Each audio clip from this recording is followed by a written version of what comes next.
इस बीच आपको बता दें, लोकसभा चुनाव से पहले बीजेपी ने अल्पसंख्यक समुदाय को लुभाने की कोशिश तेज कर दी है। बीजेपी अध्यक्ष राजनाथ सिंह ने बाकायदा अल्पसंख्यक समुदाय के लोगों से मुलाकात की और उन्होंने कहा कि अतीत में अगर उनसे कोई गलती हुई है तो वो सिर झुकाकर माफी मांगने के लिए तैयार हैं। हालांकि कांग्रेस और अल्पसंख्यक समुदाय ने उन्हें इस जो बात उन्होंने कही है उसको महज दिखावा करार दिया है।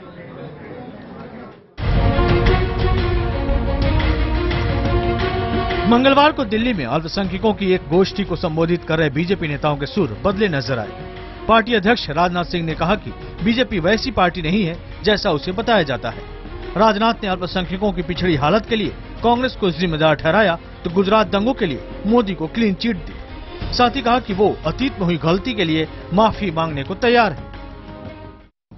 कलेजे पर हाथ रखकर खुद जो भी बातें हमने रखी, जो भी मन में सवाल पैदा होते हैं, आप पूछ लेना कभी भी यहां गड़बड़ हुआ, कहीं यदि हम लोगों के पार्ट पर भी कोई गलती और चूक हुई होगी तो मैं आपको यकीन दिलाता हूं कि हम शीश झुकाकर, अपना सिर झुकाकर हम क्षमा मांग लेंगे। राजनाथ के इस बयान के बाद सवाल खड़ा हो गया कि 2002 के गुजरात दंगों के लिए क्या मोदी भी अल्पसंख्यकों से माफी मांगेंगे? लेकिन अल्पसंख्यक समुदाय और कांग्रेस को बीजेपी का यह रवैया ढकोसला नजर आता है। उन्होंने इस बात को क्लैरिफाई नहीं किया है कि क्या उन्होंने ये माफी बाबरी मस्जिद की शहादत के सिलसिले में मांगी है या उसके बाद जो कम्युनल राइट्स हुए जिसमें हजारों लोग शहीद किए गए उस सिलसिले में उन्होंने माफी मुसलमानों से मांगी है या गुजरात राइट्स के सिलसिले में। राजनाथ सिंह जी उनके ऑन बिहाफ कैसे माफी मांग सकते हैं? माफी उसको मांगनी चाहिए जिसने गलती की।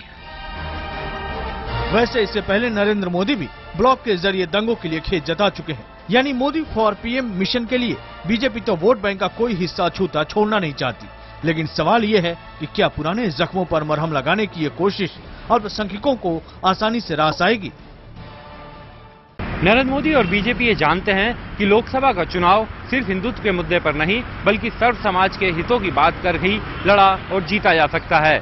लेकिन बड़ा सवाल ये कि अल्पसंख्यकों को रिझाने और उनका विश्वास जीतने की इस कवायद में पार्टी किस हद तक सफल हो पाती है।